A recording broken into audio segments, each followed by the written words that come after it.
This is Anthony Richardson, and you're listening to RosterWatch. This is AJ Brown, and you're listening to RosterWatch. This is Josh Allen, and you're listening to RosterWatch. Yes, ladies and gentlemen, RosterWatch Nation, welcome back to the Epic RosterWatch podcast, brought to you by RosterWatch.com. My name is Alex Dunlap here with the Trashman and Cody Carpentier, and we are back for the Week 6 edition of the Waiver Wire show here on the RosterWatch YouTube and the RosterWatch podcast feed. Thank you all so much for being here. Before we get started, just have to give you a quick reminder. Go to Underdog Fantasy, use the promo code ROSTER. When you sign up, you get a 50% deposit bonus up to $250, and you can take advantage of the excellent pick'em picks. Thanks this last week mainly to Cody and Trashman, who did better than my picks. But man, we're hitting it at 60% so far on the year across all picks for the season. And so we have those shows that Cody's doing now on Monday and Thursday for the Island games, and we also have the one on the weekend for the main slate. So take advantage of those. Make sure you tune in for those. But most importantly, go to Underdog Fantasy. Go sign up right now for a 50% deposit bonus up to $250. And take advantage of all, like every day there's a discounted or a free play in the lobby. It's just crazy. It would be nuts not to go take advantage of that. So Underdog Fantasy, promo code ROSTER. All right, boys. Waiver Wire Week 6. It's a good one. And so it's going to be a day where I'm going to have to eat my words on Tank Bigsby, I think, a little bit. He looks good. But we at least get to have a little bit of a dance party for Tyrone Tracy, right? Big dance party for Tyrone Tracy, for sure. See, the thing is, these could all be very short dance parties. I mean, you know, that's the caveat. Well, all right. So the thing about Tank Bigsby, when you look at it, and if you were just watching the game, or if you've been watching the games the last 2 weeks with Jacksonville, things have been kooky and weird with Travis Etienne, with him standing on the sidelines, with him being, is he injured? Is he, what's going on here? Why is his helmet off for this whole series last week? And then this week, we get the word from Doug Peterson telling reporters that he had a shoulder in the game, and that was the reason for Tank Bigsby's elevated usage. In a normal case, I would say, okay, if we wouldn't have had these last couple of games of Tank Bigsby to where he actually looks good, and look, I don't care what anybody says, Tank Bigsby looked horrible last year. I mean, Jaguars fans said that he was horrible. PFF, I think, had him graded as the worst. Not that PFF's grades are good, but they had him graded as the worst running back in the league. Just all this stuff, right? He looked really bad. He looks like a different player to me now. Is he the next Leonard Fournette? I'm not sure about that, but I think that we have to consider this, that even if Etienne has been injured, and that's the reason why Bigsby's been getting in, he's now shown them that he's capable of doing some things, and they're going to keep playing him. So regardless of whether or not Tank Bigsby keeps this role, I think that it's going to be a hindrance for Travis Etienne, for sure. And it could be something where Bigsby sort of stays in this kind of spot. So, I mean, you're going to have to go out and get him on waivers if he's available in your league. Definitely a good priority pickup this week. And if there is something lingering going on with an Etienne injury where they have to shut him down or they have to, just make him get healthy, then we would be looking at Tank Bigsby is a weekly probably top 20 sort of play, I would imagine. Cody? I mean, he was the only running back in fantasy football and PPR to score more than 20 fantasy points this week. DeAndre Swift scored exactly 20. Tank Bigsby scored 25.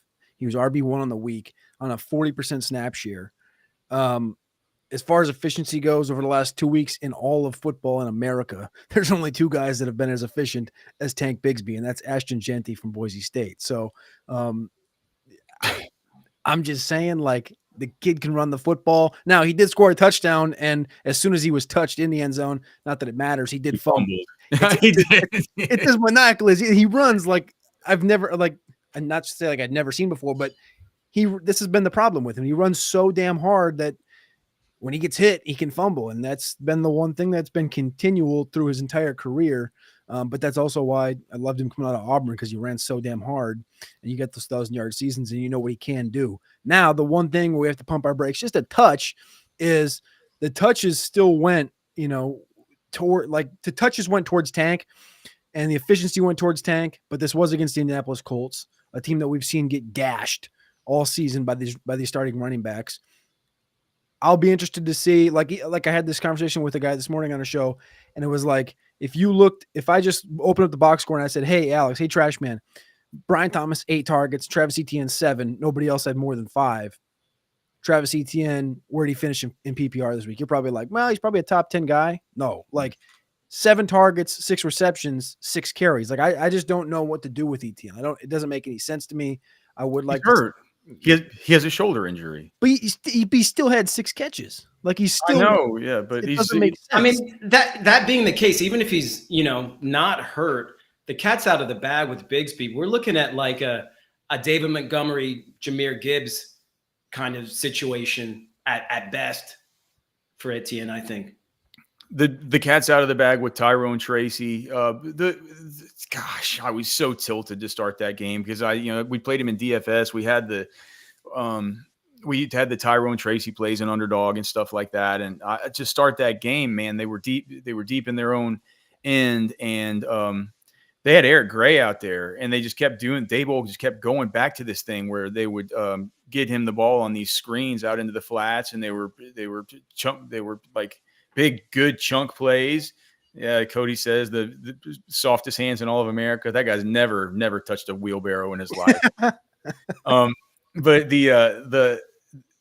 and then they get down to the goal line, and once they get down there, Eric Gray tries to dive over the top, loses the football, fumbles. That was a question. That was a questionable call, though. That could have gone either way. Well, I mean, you're in Seattle. The crowd's going nuts, dude. They're not taking that thing off the board, man. Like so it felt like after that we got a little bit saved with Tracy, coming in. But here's the thing: it's like once he got in there and he got his opportunity, he runs really well between the tackles.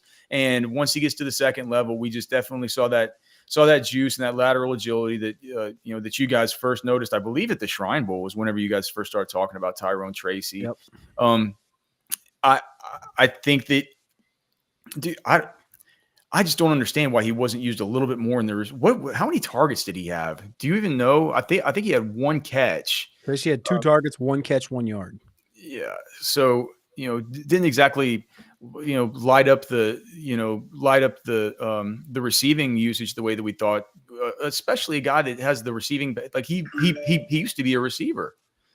So, I don't know. I think he's shown enough to where he looks as good as Devon Singletary in that offense. Better. Well, at least as good, right? At least as good. He's got pop. He's got fresher legs for sure. Yeah. I mean, I do think that Eric Gray is going to get some touches. I mean, I think if not for that fumble, I don't know if we'd be talking about Tracy in the same way today. I think but all the reporters said that Tyrone Tracy's lined up to get the featured back usage here. I think eventually he was going to get in the football game. I just think Daboll really liked what he saw in that little dump off at the beginning and kind of got Gray going. And he's always said that he takes a hot hand approach with these guys. So I don't know. I like Tracy, to me, definite priority ad. Tank Bigsby, definite priority ad. And Braelon Allen's still out there in, I think, I checked, he's owned less than 55%. He might open up this week too because of the poor performance against the Vikings. He might, people might be cutting him. Yeah. So I mean, look, if he gets cut, just he's definitely another dude who you're going to want to pick up. He's a valuable asset to at least have on your bench, right? And then so we got a lot of questions here in the chat. Let's see if we can get to some of these guys. Roberto Perez, how are you, sir? Would y'all trade T and Javonte for Breece Hall? I think I would. I'm trying to buy low on Breece Hall if I can. You think this offense bouncing back? It's a fine trade if you need help at running back. I do think T is woefully undervalued in fantasy. Yeah, but you're getting the best player. I mean, you got to remember that it's Breece Hall. But you like the trend line though for Javonte, the trend line for snaps and for his output has gotten better. No, absolutely. Things are looking better for Deontay. I mean, it's definitely this is a sell. I mean, it's buying low and selling high and getting the best player. You're selling super high on T. You're selling as high as you can all year on Javonte Williams. Do you think Devontae Adams in New York would benefit Breece? I can't believe that might happen, Cody. It's just, so, dude, it's kind of looking like it is going to happen now. Next 48 hours.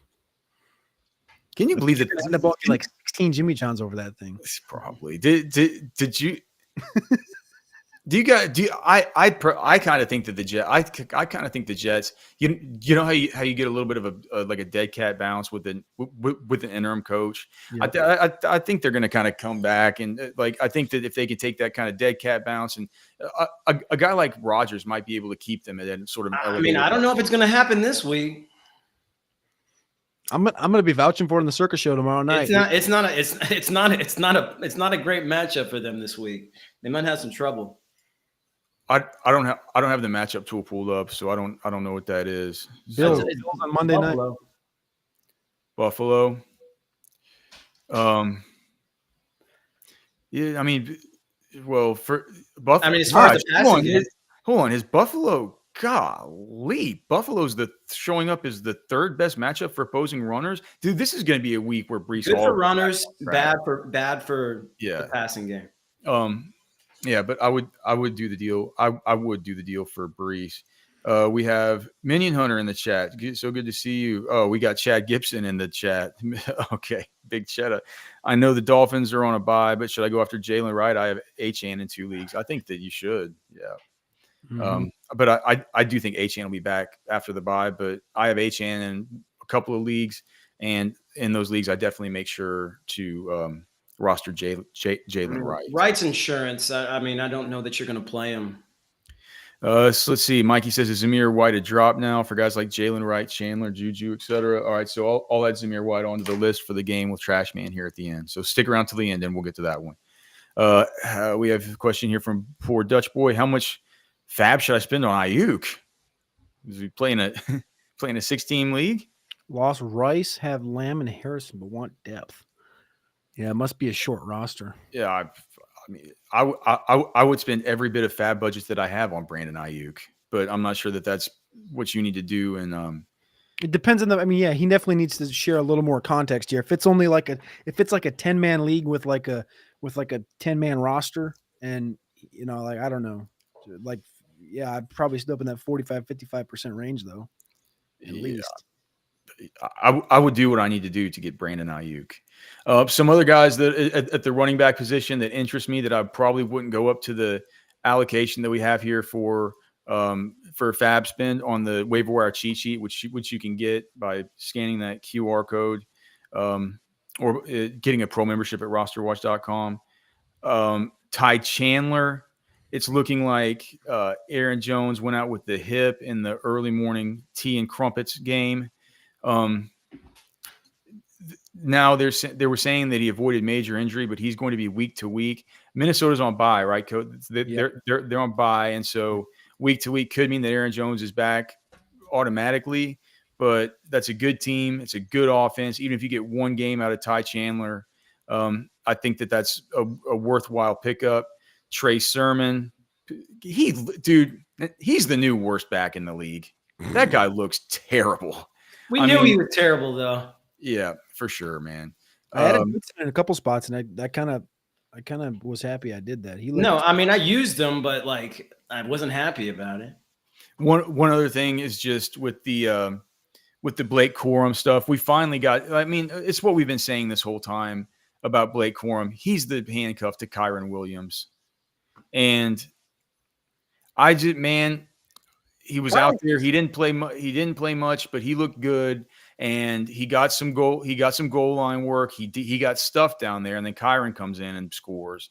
But I mean, he looks fine to me. He looks like he fits right in, and I think, dude, these Rams. It's Cody just doing the circa millions and stuff, and having these bets every week and stuff, and the Rams sometimes being involved.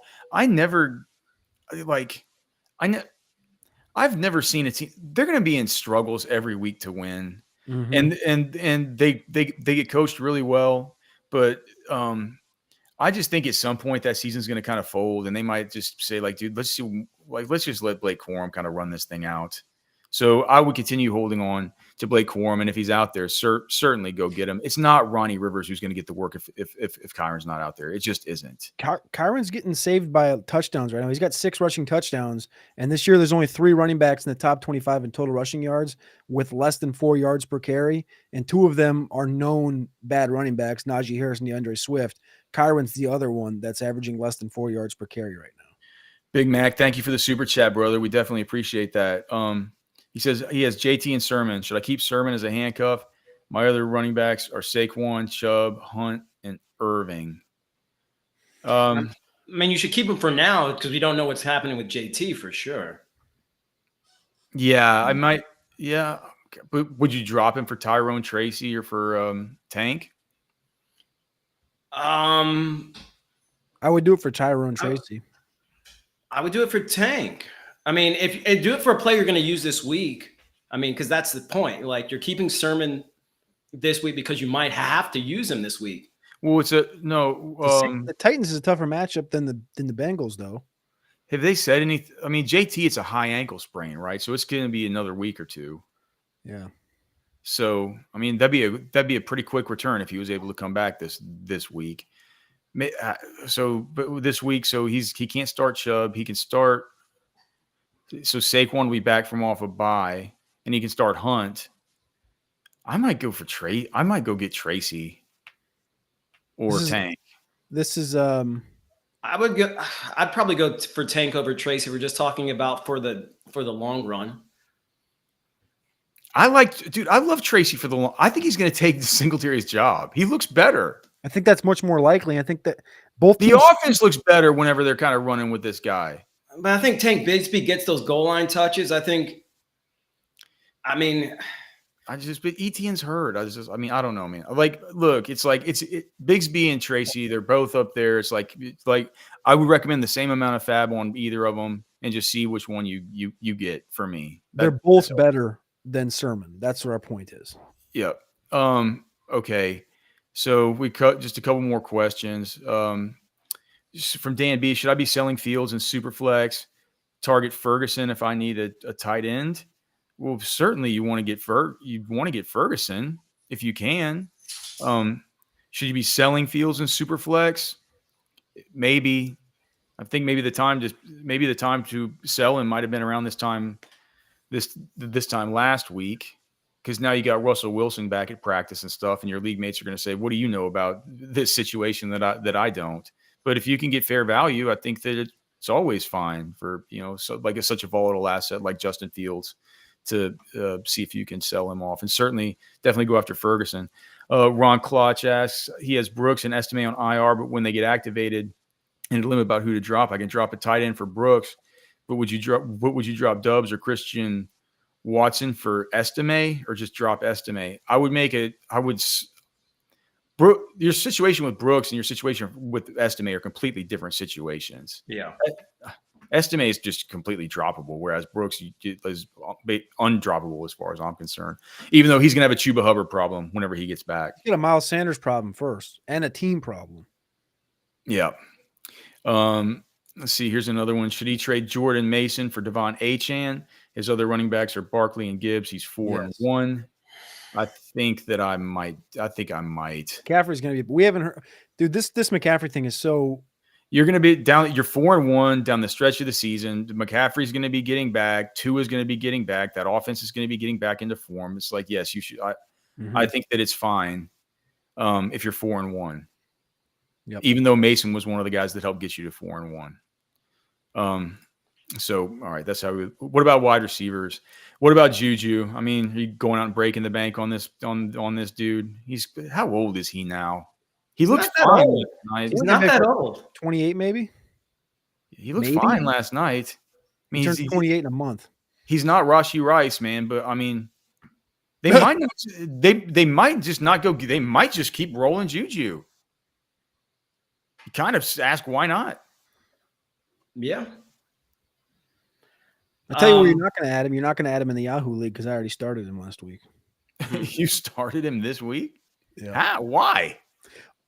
because I did the Cardinal rule and I started my 2 Thursday night guys in my flex spot, and then Neighbors and Rice were out, I kind of screwed myself. You started 2 Thursday guys in flex. I started London and Mooney in my flex spot, and then I realized it because I was on vacation. I realized it late, and I was like, "Oh no!" So I had to go out and add Jay Witt and JuJu, and they combined for 36 points for me in my starting wide receiver spots because Rice and Neighbors were out. So I think you just kind of have to lean into it. I mean, they showed you. I mean, this is a masterclass in Andy Reid. I mean, Patrick Mahomes 6 touchdowns, 6 picks. The running game has been kind of. It seems like it hasn't skipped a beat with Kareem Hunt, and now all of a sudden JuJu's just out here getting 100-yard games. Like this is a masterclass by Andy Reid, and JuJu. I don't know. I thought his knees were shot, but not for now. One of the best teams in football. It's hard to bet against it. The favorite 14th round pick of all of Roster Watch Nation that used the PPR cheat sheet, Darnell Mooney, is just getting, I mean, just a target monster. You should go out and get him. Josh Downs. I think that Downs, people were talking last week about how Pittman was going to get all the targets whenever, Flacco's out there and stuff. I'm like, man, it seemed to me in that first week that Flacco really loves Downs. I think as long as Flacco's in there, you got to play Downs, right? Mm-hmm. I think that his value drops once Anthony Richardson comes back, but that's an open question as to when or whether that's a good idea or, what they should even do with that whole situation. I mean, I think they will. They're trying to develop him as the future of the team. I think they're going to. Oh, gosh. So Money B, our guy, he's saying the tank's available on waivers. He can drop Roshan or Sermon. Which one would you drop? I think I've dropped Sermon. Unless you're going to use Sermon this week. That's the case, but otherwise I would probably drop Roshan. Yeah. Like if you were planning on having to play Sermon, if you need to play Sermon, I would keep Sermon and drop Roshan. But Roshan's definitely the season-long hold that I would prefer. Darnell Mooney, Josh Downs, Wandale. I mean, do you guys have any other like Jaylen Tolbert? Jaylen Tolbert, I think, is a must add in a lot of leagues. I mean, he's the number 2 in Dallas. Cooks was going to IR. I think you got to get a piece of this Dallas offense if you can. And I think Tolbert could end up being the number 2, at worst, number 3 target in that offense. We have Jacoby Myers, probably somebody that you're going to want to pick up. Do you guys think that they're just going to trade Devontae Adams, right? It feels like that's going to happen this week. Mm-hmm. Yeah. So, Jacoby Myers, you could kind of poke around there too. And then as far as tight end, dude, Tucker Kraft he's out here looking like Gronk or something, dude. He looks incredible, just stiff arming guys, throwing them to the ground. Cody was mentioning how he had him ranked above Musgrave, in that class, and only flip-flopped them for Dynasty because of the draft capital. He's a dude that we got to see both those guys at the Senior Bowl, came away, equally as impressed with both of them. Kraft, which is the awesome athleticism. He's awesome. So if you're in tight end purgatory and you picked up Kraft last week to play him, congratulations to you, but he's still out there in a whole lot of leagues. So make sure and go get Tucker Kraft. Anything else that you guys want to touch on before we get to the game here with Trashman? No. All right. Go to Underdog Fantasy. Use promo code ROSTER. Get $250. All right. Can you drop him, Trashman, for these guys? These hot pickups of the week. DeAndre Hopkins. Yes. Dontavian Wicks. No. Still got a ton of targets despite not having a great game. Quentin Johnston. Yes, that offense is just too predicated on the run. Jerry Jeudy. Yes. Juwan Jennings. Yes. Jerome Ford. I don't drop Jerome Ford. No. Gabe Davis. Yeah. Mike Williams. Yeah. Romeo Dobbs. No. Not even for Downs or for JuJu? I mean, for JuJu, I would. Would you drop Dobbs for Christian Watson? Watson's done.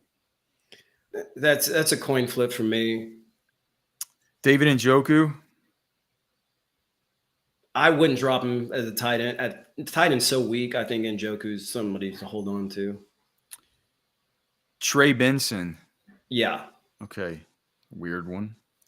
Here we go. Can you drop? Okay. Well, yeah, no, Tank Dell. Somebody asked about Tank. Unfortunately, yeah. You can drop Tank Dell for Oh no. For a Bigsby or you're saying you drop Tank? Gosh, if you're saying that makes me worry. I mean, if just looking at what he's been doing in the offense, it's Nico might be a multi-week absence. Yeah, I mean, started. Even so, he didn't have a great game this past week. Oh God, Trashman. I mean, I don't want to do it, but if you need help with the running back position, I think it might be something you might have to do. Gosh, gotta stay Bayesian. I applaud it, respect it. Bucky Irving. I mean, I for a Bigsby, yeah. What about for Tyrone Tracy? No, you're not as into Tracy. I kind of prefer Tracy, but that's just me. Mark Andrews. Yeah. What you said? What about Zamir White? I asked you this last week. Yeah. Keenan Allen. Nope. No. No. But you can drop Tank. Keenan hadn't done a thing. Keenan's just getting back. Okay. Jaylen Warren. Yes, absolutely. This is Anthony Richardson. You're listening to Roster Watch. This is AJ Brown, and you're listening to Roster Watch.